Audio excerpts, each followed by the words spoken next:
ಸೀತಾಪಯಣ ಇದು ಅರ್ಜುನ್ ಸರ್ಜಾ ಅವರು ನಿರ್ದೇಶಿಸಿ ನಿರಂಜನ್, ಐಶ್ವರ್ಯ ಅರ್ಜುನ್, ಪ್ರಕಾಶ್ ರಾಜ್ ಹಾಗೂ ಸತ್ಯರಾಜ್ ಅವರು ಮುಖ್ಯ ಪಾತ್ರದಲ್ಲಿ ಕಾಣಿಸಿಕೊಂಡಿರುವ ಫ್ಯಾಮಿಲಿ ಎಂಟರ್ಟೈನ್ಮೆಂಟ್ ಸಿನಿಮಾವಾಗಿದೆ. Hi friends, welcome back to my YouTube channel. Seetha Payana cinema ನೋಡಿದ ನನಗೆ ಏನೇನು ಇಷ್ಟ ಆಯಿತು, ಏನೇನು ಇಷ್ಟ ಆಗಲಿಲ್ಲ ಎನ್ನುವುದನ್ನು ಈ ವಿಡಿಯೋದಲ್ಲಿ ತಿಳಿಸ್ಕೊಡ್ತೇನೆ. ವಿಡಿಯೋ ಕೊನೆವರೆಗೂ ನೋಡಿ. ಸಿನಿಮಾದ ಕತೆ ಶುರುವಾಗೋದು ಸೀತಾ ಅನ್ನುವ ಪ್ಯಾಷನೇಟ್ ಶೆಫ್ನಿಂದ. ಅವಳು ತನ್ನ ಕನಸಿನ ಬೆನ್ನತ್ತಿ ಬೆಳಗಾವಿಯಲ್ಲಿ ನಡೆಯಲಿರುವ ಒಂದು ವರ್ಕ್ಶಾಪ್ಗೆ ಹೊರಡುತ್ತಾಳೆ. ಆದರೆ ಆ ಪ್ರಯಾಣದಲ್ಲಿ ಅವಳ ಜೀವನವೇ ಬದಲಾಗುವಂತಹ ಒಂದು ಘಟನೆ ನಡೆಯುತ್ತೆ. ಅದೇನೆಂದರೆ ಸೀತಾ ಒಂದು ದೊಡ್ಡ ಅಪಘಾತದಿಂದ ಕೂದಲೆಳೆಯ ಅಂತರದಲ್ಲಿ ಬಚಾವಾಗ್ತಾಳೆ. ಯಾರೋ ಅವಳನ್ನು ಕಾಪಾಡಿರ್ತಾರೆ, ಆದರೆ ತನ್ನನ್ನು ಬದುಕಿಸಿದ್ದು ಯಾರು ಎನ್ನುವ ಕೃತಜ್ಞತೆಯ ಭಾವ ಅವಳನ್ನು ಕಾಡುತ್ತೆ. ಆ ಹುಡುಕಾಟದಲ್ಲಿ ಅವಳಿಗೆ ಸಿಗುವವನೇ ಅಭಿಷೇಕ್. ಇವರಿಬ್ಬರ ಮಧ್ಯೆ ಈ ಪಯಣ ಹೇಗೆ ಸಾಗುತ್ತೆ, ಆ ಕೃತಜ್ಞತಾ ಭಾವ ಪ್ರೀತಿಯಾಗಿ ಹೇಗೆ ಬದಲಾಗುತ್ತೆ ಎನ್ನುವುದನ್ನು ಸಿನಿಮಾದಲ್ಲೇ ನೋಡಬೇಕು.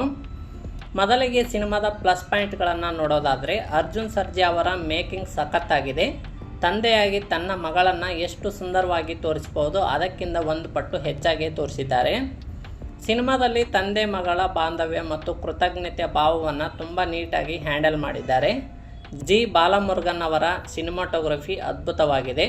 ಬೆಳಗಾವಿಯ ಘಾಟ್ ಸೆಕ್ಷನ್ ಮತ್ತು ರಸ್ತೆ ಪ್ರಯಾಣವನ್ನು ದೊಡ್ಡ ಪರದೆ ಮೇಲೆ ನೋಡಿಯೇ ಖುಷಿ ಪಡಬೇಕು. ಪ್ರಕಾಶ್ ರಾಜ್ ಮತ್ತು ಸತ್ಯರಾಜ್ ಅವರಂತಹ ದೊಡ್ಡ ನಟರು ಇರೋದ್ರಿಂದ ಸೀತಾಪಯಣ ಸಿನಿಮಾಕ್ಕೆ ಒಂದು ಕ್ಲಾಸ್ ಲುಕ್ಕು ಆದಂತಿದೆ. ಐಶ್ವರ್ಯ ಅರ್ಜುನ್ ಅವರು ಸೀತಾ ಪಾತ್ರದಲ್ಲಿ ತುಂಬ ಮೆಚ್ಯೂರ್ ಆಗಿ ನಟಿಸಿದ್ದಾರೆ. ಜೊತೆಗೆ ಆ್ಯಕ್ಷನ್ ಪ್ರಿಯರಿಗೆ ಧ್ರುವ ಸರ್ಜಾ ಅವರ ಸ್ಪೆಷಲ್ ಅಪಿಯರೆನ್ಸ್ ಒಂದು ದೊಡ್ಡ ಬೋನಸ್ ಆಗಿ ಸಿಗುತ್ತೆ. ಯಾವುದೇ ಸಿನಿಮಾ ಆದರೂ ಕೆಲವು ಮೈನಸ್ ಪಾಯಿಂಟ್ಗಳು ಇದ್ದೇ ಇರ್ತವೆ. ಅದರಂತೆ ಸೀತಾಪಯಣ ಸಿನಿಮಾದಲ್ಲೂ ಕೆಲವು ಮೈನಸ್ ಪಾಯಿಂಟ್ಗಳಿವೆ. ಚಿತ್ರದ ಮೊದಲ ಅರ್ಧದಲ್ಲಿ ಕತೆ ಸ್ವಲ್ಪ ನಿಧಾನವಾಗಿ ಸಾಗುತ್ತೆ. ಕೆಲವು ಸನ್ನಿವೇಶಗಳನ್ನು ಇಲ್ಲಿ ಸ್ವಲ್ಪ ಟ್ರಿಮ್ ಮಾಡಬಹುದಿತ್ತು. ಕತೆ ನಮಗೆ 90ರ ದಶಕದ ಫ್ಯಾಮಿಲಿ ಡ್ರಾಮಾಗಳನ್ನು ನೆನಪಿಸುತ್ತೆ. ಹೊಸತನವನ್ನು ನಿರೀಕ್ಷಿಸುವವರಿಗೆ ಇದು ಸ್ವಲ್ಪ ಡಲ್ ಅನಿಸುತ್ತೆ. ಅನುಪಮ್ ರೂಬೆನ್ಸ್ ಅವರ ಸಂಗೀತ ಪರವಾಗಿಲ್ಲ ಅಂದರೂ ಹಾಡುಗಳು ಸಿನಿಮಾದ ಸ್ಪೀಡ್ಗೆ ಸರಿ ಹೊಂದಿಲ್ಲ. ನೀವು ಫ್ಯಾಮಿಲಿ ಜೊತೆ ಕುಳಿತು ಒಂದು ಡೀಸೆಂಟ್ ಸಿನಿಮಾ ನೋಡಬೇಕು ಅಂದ್ಕೊಂಡಿದ್ರೆ ಸೀತಾಪಯಣ ಬೆಸ್ಟ್ ಚಾಯ್ಸ್. ಇದರಲ್ಲಿ ಅಶ್ಲೀಲತೆ ಇಲ್ಲ, ಅತಿಯಾದ ಹಿಂಸೆ ಇಲ್ಲ, ಒಂದು ಕ್ಲೀನ್ ಎಂಟರ್ಟೈನ್ಮೆಂಟ್ ಸಿನಿಮಾ ಇದಾಗಿದೆ. ಒಟ್ಟಾರೆಯಾಗಿ ಸೀತಾಪಯಣ ಕೇವಲ ಸಿನಿಮಾ ಅಲ್ಲ, ಅದೊಂದು ಭಾವನಾತ್ಮಕ ಪಯಣ. ಸಿನಿಮಾದಲ್ಲಿ ಟ್ವಿಸ್ಟ್ಗಳಿಗಿಂತ ಎಮೋಷನ್ಗಳಿಗೆ ಹೆಚ್ಚು ಒತ್ತು ನೀಡಲಾಗಿದೆ.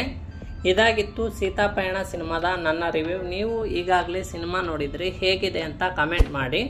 ವಿಡಿಯೋ ಇಷ್ಟ ಆಗಿದ್ದರೆ ಲೈಕ್ ಮಾಡಿ, ಶೇರ್ ಮಾಡಿ, ಹಾಗೆ ನನ್ನ ಚಾನಲ್ ಸಬ್ಸ್ಕ್ರೈಬ್ ಮಾಡೋದನ್ನು ಮರಿಬೇಡಿ. ಮುಂದಿನ ವಿಡಿಯೋದಲ್ಲಿ ಸಿಗೋಣ. ನಮಸ್ಕಾರ.